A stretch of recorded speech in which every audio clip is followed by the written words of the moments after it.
કેમ છો મારા વહાલા વિદ્યાર્થી મિત્રો? મારું નામ છે જયેશ રાઠવા અને તમે જોઈ રહ્યા છો નચિકેત સ્ટડી. આપણે શીખી રહ્યા છીએ ધોરણ 9 ગણિત વિષયની અંદર ચેપ્ટર નંબર 11 પૃષ્ઠફળ અને ઘનફળ. ગયા વિડીયોની અંદર આપણે સ્વાધ્યાય 11.1 માં દાખલા નંબર 5 શીખેલો અને હવે આ વિડીયોમાં દાખલા નંબર 6 ને આપણે ડિટેલમાં સમજવાના છે. ચાલો રકમ વાંચીએ અને સમજીએ અને ત્યાર પછી દાખલાની શરૂઆત આપણે કરીએ. શંકુ આકારના મકબરાની ત્રાસી ઊંચાઈ અને પાયાનો વ્યાસ અનુક્રમે 25 મીટર અને 14 મીટર છે. તો સૌથી પહેલા આપણે મકબરો બનાવીએ. સૌથી પહેલા આપણે શંકુ આકારનો મકબરો બનાવીએ. જોજો આવો એક મકબરો છે. અહીંયા એનું બેઝ બનાવી દેવાનું આવી રીતે. ડન. હવે મિત્રો આ મકબરાની ત્રાસી ઊંચાઈ આપણને આપેલી છે કેટલી? 25 અને આખો જે વ્યાસ છે આપણને આપેલો છે 14.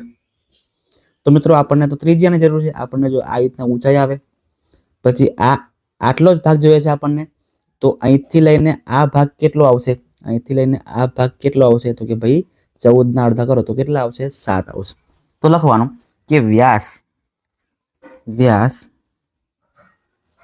ડી બરાબર 14 છે, પણ ત્રિજ્યા મેળવવી હોય તો ત્રિજ્યા આર બરાબર 14/2 કરો એટલે આપણને 7 મીટર મળી જશે ત્રિજ્યા.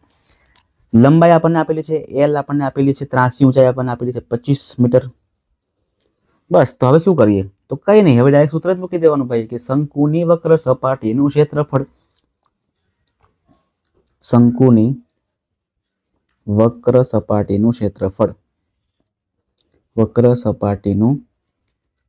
ક્ષેત્રફળ બરાબર પાઈ આર એલ.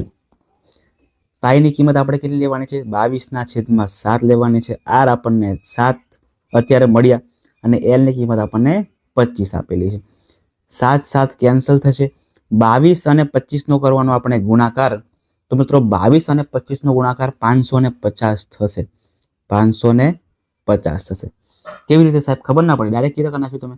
જો તમે 25 ગુણ્યા 20 કેટલા આવે? 25 × 50 થાય એટલે કે 25 ગુણ્યા 20 500 થાય. બાકી બચ્યા 2 તો 25 × 50 એટલે 500 + 50 એટલે 550 થઈ ગયા ને.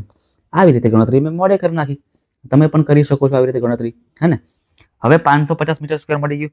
હવે આગળ વાંચીએ તો કે ભાઈ 100 મીટર સ્ક્વેરના 210 રૂપિયા છે, તો ચૂનો કરવા માટે કેટલો ખર્ચ થાય છે? ચૂનો કરવાનો. તો લખીએ છીએ ભાઈ કે 100 મીટર સ્ક્વેર હોય તો 210 રૂપિયાનો ખર્ચ થાય છે. તો એવી રીતે 550 મીટર સ્ક્વેર હોય છે, 550 મીટર સ્ક્વેર છે ને, તો પછી કેટલો ખર્ચો થશે? 550 ના ગુણાકાર કરશું આપણે 210 સાથે અને જે છેદમાં અહીંયા આ ગુણાકારમાં બાકી રહી ગયા 100 એટલે નીચે કરી દેવાના. ઉડાવી દઈએ. 0 કેન્સલ ને આ 0 કેન્સલ. તો શું બચે છે અહીંયા? તો 55 ગુણ્યા 21 બચે છે, એ જ આપણો જવાબ થશે. તો કરીએ 55 ગુણ્યા 21 કેટલા આવશે? જોજો અહીં પણ ડાયરેક્ટ કરી શકીએ છીએ આપણે કરવું હોય તો. કેવી રીતે? તો કે જો 55 ગુણ્યા પહેલા 20 કરો તો 55 × 110 થશે, બરાબર ને? 55 × 110 અને બીજા 0 આપણે ઉમેરી દઈએ 1100 અને 55 ગુણ્યા આપણે 1 કરીએ તો કેટલા આવે? તો કે બીજા 55. તો 1100 + 55 એટલે 1155 રૂપિયા કુલ ખર્ચો થશે.